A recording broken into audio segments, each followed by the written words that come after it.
Do you sometimes forget what you wrote in a previous chapter of your story, like a character's eye color or hair color, or maybe something you said about their past? Or do you find yourself having to look back through previous chapters that you've written all the time to check what you wrote so that you don't accidentally change a detail mid-plot? Or maybe you don't do this at all, but you've had times where readers have pointed out discontinuities to you, like, hey, in chapter 3 you said this, but in chapter 6 you said something completely different. Well, if you've ever experienced this, don't worry, every author deals with this at some point. If you haven't experienced it yet, honestly, you just haven't written enough books yet for it to happen, okay? Because when you're writing your first book, you're probably thinking, why would I forget that? Like, I love my characters, I love my story. I would never mess up the details like that. And on your first book, that actually may be true, because it's your baby. It's what you're thinking about all the time. It's, exciting. It's you're writing your first full-length novel, so you really may be able to keep all of the details straight. Maybe not, but a lot of us can. And I remember thinking that about my first book. Like, I couldn't imagine forgetting what my character looked like. Why do people do that? But if you're going to be a lifelong fiction writer, you're going to write a lot of stories. You're going to have a lot of characters, a lot of backstories. You're just going to start forgetting the details. I know you may not be able to imagine that right now, but I promise it's going to happen if you write more than one book, okay? Not to mention, as you write more, your books are probably going to get longer. They're going to get more detailed. They're going to have bigger casts of characters. And that's just because you'll become more skilled at writing and want to write slightly more complicated stories. So you're going to have a hard time keeping the details straight, okay? That's not any kind of thing that you should be upset about or down on yourself about. It's a totally normal human problem to have. I mean, heck, most people forget their kids' names at some point, all right? So chances are, at some point, you're going to forget what eye color you assigned a particular character, okay? It's going to happen. It's just part of being human and part of being a fiction writer. However, it is a little bit of a problem because it does make your novel a little bit more difficult to write, and it can drastically increase your production time or your turnaround time for writing a story if you're constantly having to look back through earlier chapters for details. Okay, I know I did this for probably my first several books. Anytime I needed something, I would have to go reread everything that I had written. And that's fine if you're only on chapter 3 and only have 10 pages to go through, but it can be really time consuming if you're 3/4 of the way through your manuscript, right? So what do we do? How do we figure this out? How do we keep from, taking an extra 2 months to get our story written because we keep having to do this? Well, in today's episode, I'm going to talk about the 6 parts of your story that you absolutely need to keep straight and continuous if you're going to write a successful and cohesive story. And I'm also going to talk about my number 1 hack for how to make sure that you don't lose track of these details ever again. So stay tuned. Hi there, aspiring fiction author. Welcome to Fiction Author Business School. Do you want to write your stories with ease and confidence? Do you find yourself Googling how to write a fiction book or how to write a character arc? Do you want to create a fiction empire, but you can't even finish the story you're currently working on, and you find yourself doubting it will even be good enough? Hi, I'm Liesl. I too have been writing stories since I was just a kid. I wanted to do something about my fiction writing dreams, but got information overload every time I looked for writing help because there's just so much out there on the internet. I wanted confidence that I wouldn't disappoint my readers and a plan to publish regularly. I knew the foundation of any author career, including the marketing aspect, is a stellar and well-written story, but I didn't know how to be sure that my story was solid. I went on a journey to figure out what really makes readers tick and how to incorporate those addictive elements into my story. In this podcast, you'll find specific, tactical fiction writing tips, solutions to writing more words more efficiently, and secrets to mastering your author mindset. So, put on your fuzzy slippers, grab a notebook and pen and some chocolate, and let's write some fiction. Okay, so like I said in the intro, I have definitely done this, meaning lost track of the details of the manuscript that I'm working on. In fact, right now I'm working on the first book of Dragon Magic, and this is a story that I've been writing for years. It's one of those projects that was backburnered for a long time, and I would just do a chapter here, a chapter there. It's also got a lot of different point of view characters because it's an epic fantasy, and so sometimes I was writing those stories individually, and then when I tried to put them together, I realized that I had a lot of discontinuities, okay? So I've done everything with this particular manuscript from simple things like having the character's eye color be blue in one chapter and green in another. But then I've also done more complicated things where I have a character in one place for one part of the story, and then all of a sudden they're in a different place. And I realize those two things are happening simultaneously, so obviously I can't keep them in both places. That's a more complicated problem to have, right? I've even had something recently I realized where I had a chapter where I talked about how most of the people in this world were superstitious about naming the villain, which, kind of a Voldemort thing where they don't want to say his name. But in other chapters, they talk about him very freely. So that's also something that I had to go back and decide what I wanted to do. It could work either way, but just make sure that it's continuous throughout the story and I'm not contradicting myself. All right. So in terms of having to go back through your story and reread your entire manuscript anytime you can't remember a detail, I probably don't have to convince many of you that this really piecemeal, unorganized method is not the most efficient way to write a story. I think you know that, not terribly groundbreaking there. However, I'm sure that a lot of you would probably ask, okay, but how can I do it any differently? I mean, especially if I'm a pantser, I won't know those details. I'll be figuring them out as I write, and I really will have to go back through and smooth things out. Well, yeah, I mean, there's probably some truth to that, but here's the thing. What if you could come up with a system that cut down on that type of stuff by 90%? There's always going to be at least a few, and maybe sometimes a lot of details that you won't figure out until you're in the trenches of your story and getting those wonderful light bulb moments that just really give you inspiration and take your story in a whole new direction that's good, that makes it more powerful and more exciting, okay? You're not going to be able to get 100% away from that. But however you're doing it now, I promise it's possible to become more efficient at keeping track of the details of your story. So how do we do that? Well, I'm sure most of you are probably aware of the concept of a character Bible. If you aren't, it's just something that authors create to keep track of the details of their characters. So most often it's used to keep track of physical traits. This is like the most surface level thing that we're talking about here.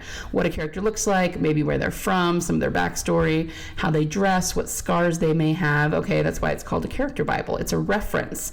And it will have all the details of your character so that if you forget them, you can just go back and check that character Bible, and then you have that reference on hand so that you're not combing back through chapters and chapters that you've already written trying to remember what color you said this character's hair was, right? So I am a big proponent of creating a reference like this for your writing, for your work in progress, right? But what I teach is called an expanded story Bible. Because while character traits, like physical traits, are important, I think there's a lot more than that needs to go into your Bible. Okay, so it's not just a character Bible, it's a story Bible. And there are 6 main things that you need to put in there and reference throughout the writing of your story. I'm going to tell you what they are, but this is what I mean when I say even if things change, this is still more efficient to have a reference like this because you can change the story Bible. It is not set in stone. Even if you start out with something, if you get a light bulb moment, if you're pantsing and you decide, oh, I'm going to do this, you can still put that in the story Bible. And yes, you're going to have to go back and pepper it through the beginning part of the story or change something if you've, decided to do something different. As I said, that's just part of being a writer. There's not going to be a way that you can 100% get away from that. But this will also keep it in a reference so that you always have something on hand, whether it's in a notebook, in a journal, maybe in a separate file on your computer, wherever you want to keep it, however you do things, you can always go back and reference it. And that is always going to be faster than having to comb through, 50,000 words that you've already written in the hopes that you'll find that one detail that you've forgotten, right? So what do we need to put then in our character Bibles? Well, the truth is you can put anything in them. It just depends on you a lot, what you might forget. You know yourself pretty well. And as you write more and more books, you'll become familiar with the things that you need to put in there because you'll start to realize what you are always going back to reference when you're writing your story.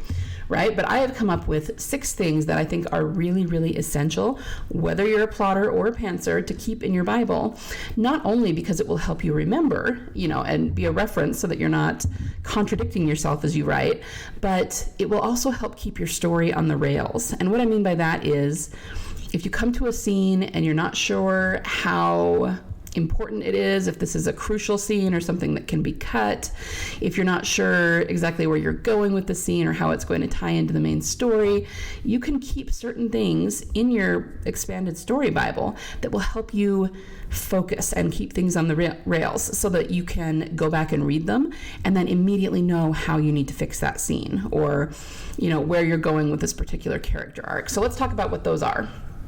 If you want to write them down, grab a paper and pen, and this is what I personally keep in my story Bible when I'm writing a new story. Physical description. Now, we've already talked about this for the characters, but another really good thing to keep in the Bible is physical description of your world, especially if you're dealing with any kind of fantasy world, with any kind of, distinct description of something, whether it be a place, a natural feature, like a geographical feature, of course, your characters and what they look like. And it's really important to keep these descriptions not only so that the concept is the same, meaning, you're describing like the hair color or the color of the walls in a room the same way, but I believe that one really good thing to do is to use the actual description, come up with a half-line description of something and use it over and over again in your book. Now, you might say, wait a minute, but that's repetitive. Don't we want to describe it differently? Well, sometimes, yeah. You don't want to use that same phrase 30 times in the same chapter, certainly. But especially if they're not seeing this place or this person every single chapter, it's not a bad thing to use the exact same words, or, maybe they don't need to be in the exact same order. So same words, different order, mix them up a little bit to describe your character or your place, okay? A really good example of this, let's look at Harry Potter. J.K. Rowling always describes him as a skinny English kid with dark hair that's always messy, and, he's got his glasses and, of course, his scar, but she uses the same words all the time. She doesn't take a thesaurus to that definition and change it, because she knows that if she uses the same words all the time, we'll become very familiar with that and we'll instantly recognize Harry when we hear that description, okay? So it's actually, I've talked about repetition before, it's actually really important to really ingrain something in your reader's mind by repeating it. So again, the physical descriptions can be anything that's distinctive in your story, meaning characters, places, architecture, geographical features, but it's not just the concept of them that you need to keep straight. Write down some words and phrases that you're going to use throughout your novel or throughout your series to describe that same thing. That will make it very distinctive in the reader's mind, and then you can always go back to that instead of saying, okay, wait, how did I describe that before? I want to use the same phrase. No, you've already got it in a reference, okay? So it's going to take you 2 seconds to look it up instead of 6 hours reading through previous chapters, okay? The second thing that I always keep in my story Bible, and this is specifically for characters, are emotional reactions. This is something that I've taught in my courses before. If you really want your characters to be distinctive and jump out from the page and really feel very real and characterize them on a deep level, then they should have some sort of emotional reaction based on what that emotion is. So what I mean is, write out the basic human emotions, okay? You're going to have happy, sad, angry, fearful, maybe one or two others. And how does your character show that emotion? Come up with a physical reaction that will help them show that emotion. Now, it doesn't have to be groundbreaking. Most people show anger in one of about 5 ways, okay? So you can use just normal ways that humans show reactions to the emotions they're having, and every once in a while, maybe you can do something really distinctive for that character. But write down what those emotional cues are in your story Bible, and then before you go to write a scene, you can ask yourself, how is this character feeling, or how will their emotions change in the scene, so that you can have them show emotion the same way all the time. Now, that's subtle enough that not all readers are going to pick up on it consciously, but they will pick up on it unconsciously. And if done really, really well, and you have kind of a long-running character, such as for a long-running series, it will get to a point where they know that character so well, they will know exactly how that character is going to react when a certain emotion crops up. And that really helps to bond them to that character. It makes the character feel very real because, again, it's a form of repetition, okay? And human beings latch on to repetition. That is how they come to really love your characters, because yeah, believe it or not, they're a little bit predictable, but that makes it so that the readers can feel very close to them, very bonded to them, and be very invested in what's happening to them. Okay, so I keep those emotional reactions in my character Bibles so that I can go back and make sure that I'm always having the character show emotion the same way, unless, that's part of their transformation or something. And then the character just feels way more cohesive and it just helps the reader a lot to latch onto that character. Similarly, I also keep personality type in the character Bible. I'm someone who thinks you ought to pick a personality for your character. There's lots of different personality systems out there. There's some that only have 3 or 4 types, like Gretchen Rubin's The 4 Tendencies or the Color Code. And then, of course, you can go into things that are more detailed, like the Enneagram or Myers-Briggs. And I'm not saying you need to come up with some really detailed 30-pronged personality for your characters. No, that's going to be way too complicated. Just pick 1 or 2 traits that your character has, for how they react to their world, and make sure that you stick to that. So again, in any given scene, you can go look at your story Bible, say, okay, my character is an Enneagram 4, so how would they react to this situation? And that way, again, it just helps the character really jump off the page, really feel very real, to have very realistic reactions to things. But if you have a lot of characters, you might forget what their personality type is, or you might even say, okay, well, I know they're an Enneagram 5, but I can't remember exactly what all the traits of an Enneagram 5 are. So you go back to your Bible and you say, oh yeah, I'm specifically going to put in this trait, and this trait for this character, which means in this situation, this is probably how they would react. Okay, again, it just helps you to tell your story from a deeper, more realistic place and make your characters feel more real and more 3-dimensional. But again, that's a detail you want to keep on hand for reference so that you're not changing them from an Enneagram 3 to an Enneagram 4 from scene to scene, right? Okay. Character indicators. This is kind of a small thing, and I usually put it in my story Bible early on because it's the very beginning part of a story.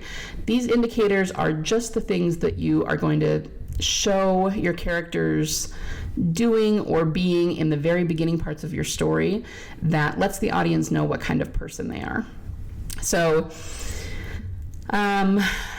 if you have a good character, you generally see them doing something good at the beginning of the story, something that's going to let the audience know that this is just a normal person and they're basically good, even if they're flawed, So maybe it's that they have a dog, or they go home and play ball with their kids. They're just a normal Joe and they have a family who they love, that sort of thing.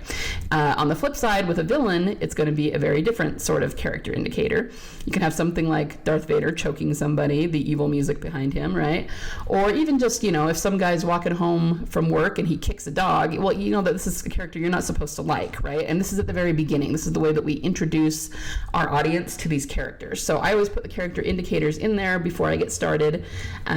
Obviously, those don't have to reach all the way through your story, but they are a good thing to keep in mind and operate off of as you move through the story. Because maybe you start with negative character indicators because this character is not likable, but you're going to show him or her go through a transformation, Or on the other side, you can bring these character indicators in later in the story to make it feel really cohesive. So it's just a good thing to have down as reference. Okay, now we're going to get into the final 2, number 5 and 6, which are a little bit more complicated.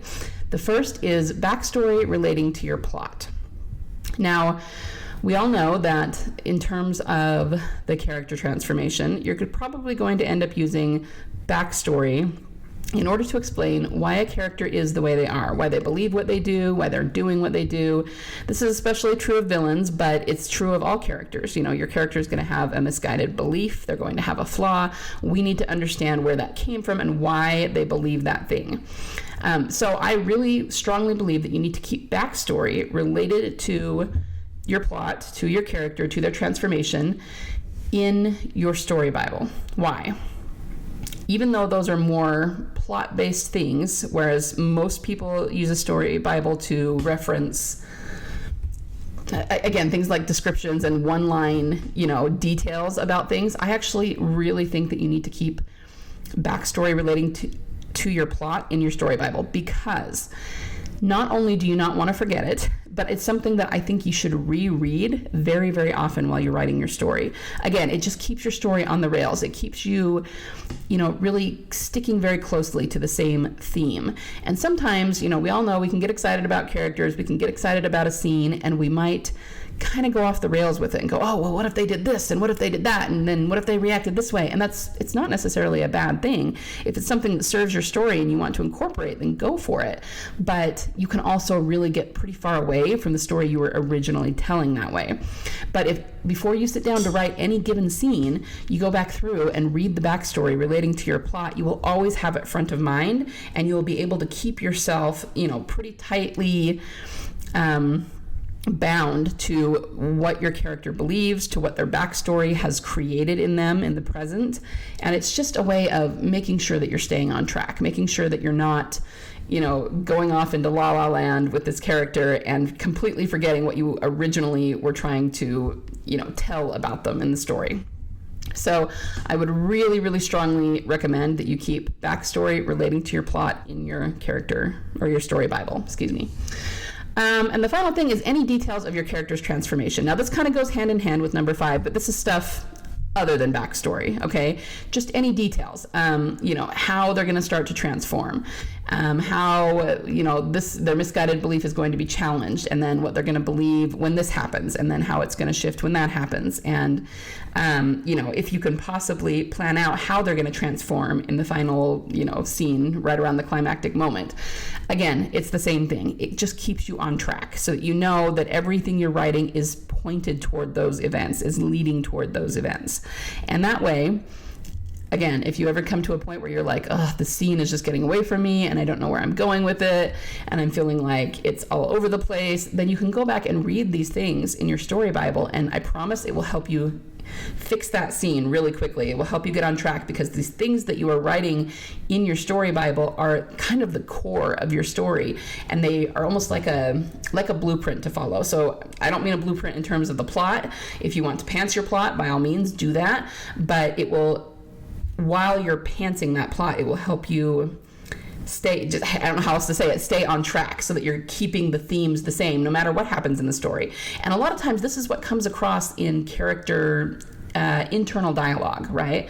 So no matter what's going on, if you're constantly having them think about things related to, their misguided belief and what their transformation is going to be and what their backstory is and who they are at their core, then you're never going to really get off track with that character no matter what happens in your plot, okay? So these are the 6 things that I want you to keep in your character Bible if you possibly can. And, you might be saying, yeah, but I'm a pantser. Sometimes I don't know half of that when I get started. That's okay. Still keep your character or your story Bible with you, and as you learn these things, you're going to write them down in there, because if you're a pantser, you're going to have to go back from the beginning and make sure that you're putting all of this stuff in. So you don't want to figure something out in chapter 22 out of 30 and then go back to the beginning, start putting things in to make your story more cohesive, and get to that chapter again and realize you didn't put that in from the beginning. Okay, I got to start over and go back and put that in again. Okay, so you can write these things down as you go, write them down as you discover them, and then you'll still have that as a reference. Okay, now, like I said, especially if you're a hardcore pantser, you're not going to get away from having to go back through your story and put these important things in, but having them as a reference will still make it faster and more efficient than if you're just reading through all of your chapters over and over again, hoping that you hit all the details, right? That's just not a very organized or efficient way to do things. So keep them in a reference, keep a story Bible. And these are just the 6 things that I think are most important. Once you start going through, you will probably come up with things that you forgot to write down and then were kicking yourself for later that will be unique to you as a writer. So you will figure out the things that you need to put in your story Bible, and then that will make it easier for you and your unique way that you write, okay? So the only other thing I was going to talk about was how to do this, but I've pretty much covered it, kind of by default. If you are a plotter, more like I am, I create as much of my story Bible as I can from the beginning so that I constantly have it as a reference. And that's just because I'm somebody who cannot stand to waste time. This is why I'm not a pantser, because it would drive me nuts to have to write 20,000 words and throw them out. But pantsers do that a lot. It just depends on your personality and how you write. For me, I do as much of my story Bible as I can in the beginning, because I feel like it cuts out that wasted extra time of having to go back through my story looking for all these details, okay? Now, that's not to say that my story Bible, some of the details in it don't change. Just like anyone else, even though I'm a plotter, I can have those light bulb moments that take me in a different direction, and then I might change some things. But that's okay. When I do, I just change them in my story Bible, and I'll notate and say, okay, I changed this detail starting with chapter 6, which means I need to go back through 1 through 5 and put this detail in. And that way, once I'm done writing, I have the details files of all of the edits that I need to make, okay, rather than just reading through and hoping that I catch any discontinuities. You see the difference? You see how much more effective that's going to be and how much more quickly you're going to get through your editing and your production of the book in general, okay? And of course, if you're a pantser, you're going to probably be doing it much differently than that. You're going to be creating your story Bible as you're creating your story. But it's really actually kind of fun to go through and see the evolution of your story written out in your story Bible. Okay, first I was going here with the character, but then I realized this, so then I kind of changed course, and then I didn't realize until this chapter that this was going to be a major theme. You know what I mean? You can actually sort of almost see a timeline of the way that your story evolved. And that's just kind of fun, but it also, even if you're a pantser, is going to help you figure out your edits a lot more quickly. All right, so let's go ahead and recap here. The 6 things that I want you to keep are physical descriptions, not only of characters, but of places, geographical features, cities, just going to depend, somebody's office. I mean, if you're writing something more contemporary, just anything that you're going to need to describe more than once and that the reader's going to need to envision, keep physical descriptions of that in your story Bible. Number 2, emotional reactions and cues, so that you're always using the same types of reactions for your characters based on the emotion, and that will help characterize them very, very distinctively in your reader's mind. Number 3, personality type, same kind of thing. Make sure that they are reacting to a situation in a way that is realistic for their personality. And again, that just makes them more real, more realistic to the reader. 4 is character indicators, how you're going to introduce them to the audience, based on whether they're generally a good person or generally more of a villain. That's something you can reference throughout your story and maybe even throughout your character transformation. And 5, backstory relating to your plot, not only so that you don't forget what it is, but so that you can constantly reference that and sort of keep your character on the rails and not move away from the original story you were trying to tell. And number 6, any details of your character's transformation for the same reason. These are going to be more in the present, so not so much backstory, but just, how your character is changing over time and the path that's leading to that final transformation. Again, just to make sure that your story is cohesive, that you're not going way off the rails and sending them into a completely different direction than the story you were originally trying to tell, and you're just keeping your story very tight and very cohesive. All right, and then of course, those are the 6 I came up with. The 7th would be anything that you need for your unique writing style to put in your character Bible in order to make the writing and the editing easier for you. Okay, you can put as many things as you want in your story Bible, and the rest are going to be just dependent on you and unique to you and what you need to make it easier for you. Okay, so your homework is this. I would love it if you would go home and maybe try to write out these 6 things in a story Bible. Again, you can do it in a notebook, you can do it in a journal, you can just type it out on your computer in a separate file. It's totally up to you. But see how much of this you already have and keep a reference somewhere while you're writing. Now, if you're a pantser, and you don't have all these things, that's fine. Create the Bible with maybe pages or spaces for these things, and then you can just fill them in as you go. And I would love, even though I know this is not something you can do right after listening to this episode or anything, I would love to hear how this helped you, or if it helped you. Did it help you edit more quickly and efficiently? Did it help you move through your story with more confidence because you had these things front of mind and you weren't always hoping you wouldn't forget them or guessing? I would love to hear how doing something like this has changed the way that you write your story, or if it did. So that could be several weeks or several months in the making, and that's fine. But I would love to hear about it if you find any kind of value in doing this, what we've talked about today, okay? And as always, if you need more help with this, if you would like my eyeballs on your story, if you would like me to help you hash anything out from your plot to your characters to your major overarching themes, world building, anything like that, go to bit.ly/story theme and sign up for a session of Master Storyteller Coaching. I would love to help you get your work in progress finished, and so you're really happy with it and get it out to the masses finally, right? All right, so thank you so much for listening today. That's pretty much all I have. Everyone have a wonderful week of writing and storytelling, and I'll see you back here next week, same time, same place. Bye. Thanks so much for listening today. Before you go, would you be willing to do me a solid? If you found any value at all in this episode today, would you be willing to share it with other authors just like you in the hopes that they might find some value in it as well? Happy story crafting this week. Remember, only you can bring the world the unique story that you are trying to tell. Only you can succeed in your own unique way in getting it out of your mind and your heart and into a medium where it can reach thousands, if not millions, of salivating readers. You don't have to worry about failure because there is always a market for awesome.